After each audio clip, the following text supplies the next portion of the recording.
नमस्कार, आप देख रहे हैं वीके न्यूज और मैं हूं आपके साथ मयंक गौर। भारत और सऊदी अरब के साथ साथ जो खाड़ी देश हैं उनकी अगर हम कानूनों की तुलना करें तो उनके कानून भारत के कानूनों से थोड़े ज्यादा सख्त नजर आते हैं।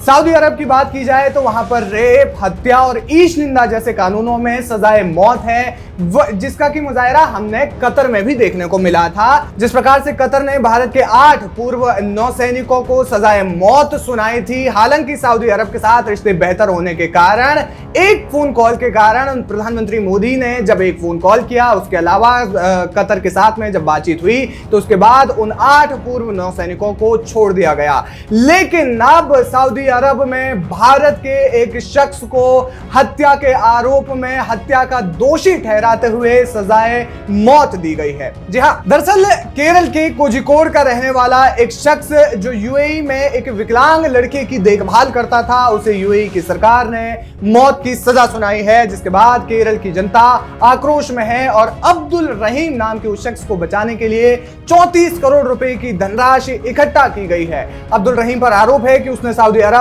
के रहने वाले एक 15 साल के लड़के की हत्या की थी और यह मामला 2006 से अब्दुल पर चल रहा है, जिसके बाद से अब्दुल जेल में बंद है। बता दें कि अब्दुल रहीम को 2012 में सजा सुनाई गई थी। इस फैसले के खिलाफ अपील भी की गई थी, लेकिन 2017 और 2022 में यह फैसला बरकरार रखा गया। जिस लड़के की मौत का आरोप अब्दुल पर लगाया गया, उसके परिवारजनों ने कहा कि लगभग 1.5 करोड़ सऊदी रियाल के बदले में अब्दुल रहीम को माफ कर दिया जाएगा। इस मामले में 34 करोड़ रुपए उपलब्ध कराने के लिए 16 अप्रैल तक का समय दिया गया था। इस मौत पर चले मुकदमे में सऊदी अरब की एक अदालत ने अब्दुल रहीम को सजाए मौत सुनाई है। सऊदी की सर्वोच्च अदालत ने यह भी निर्णय बरकरार रखा।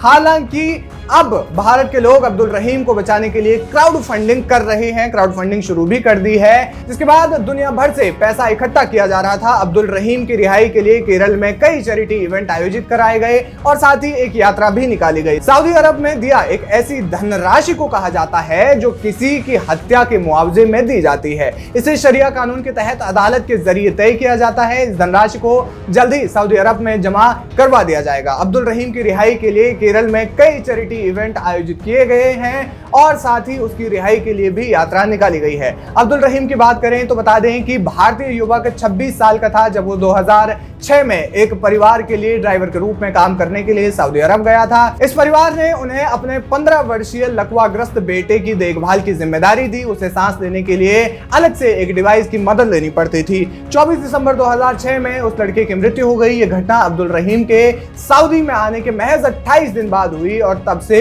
वो जेल में बंद है। अब सोचिए कि इन मुस्लिम देशों की, इन खाड़ी देशों के कानून आखिर कितने सख्त हैं कि ना ही ये देश अपनी मित्रता देखते हैं और ना ही कार्रवाई करते हैं। फिलहाल इस घटना के बाद अब जायज है कि एक बार फिर से भारत और सऊदी अरब के रिश्तों में खटास आ सकती है। आपको बता दें, अब्दुल रहीम नाम का जो शख्स है उसके पर आरोप था कि उसने गलती से जो वेंटिलेशन मशीन है जिसके जरिए उसको ऑक्सीजन दी जाती थी, वो गलती से हटा दिया था और उसके बाद बच्चे की मौत हो गई थी और इसी मौत का आरोपी मानते हुए उसके जो अब्दुल रहीम है वो जेल में बंद था। और अब क्राउड फंडिंग के जरिए केरल के लोगों ने 34 करोड़ रुपए की धनराशि जमा की है, जो कि सीधे तौर पर जो पीड़ित है उस परिवार को दी जाएगी। देखना ये होगा कि अब अब्दुल रहीम कब जेल से बाहर आते हैं।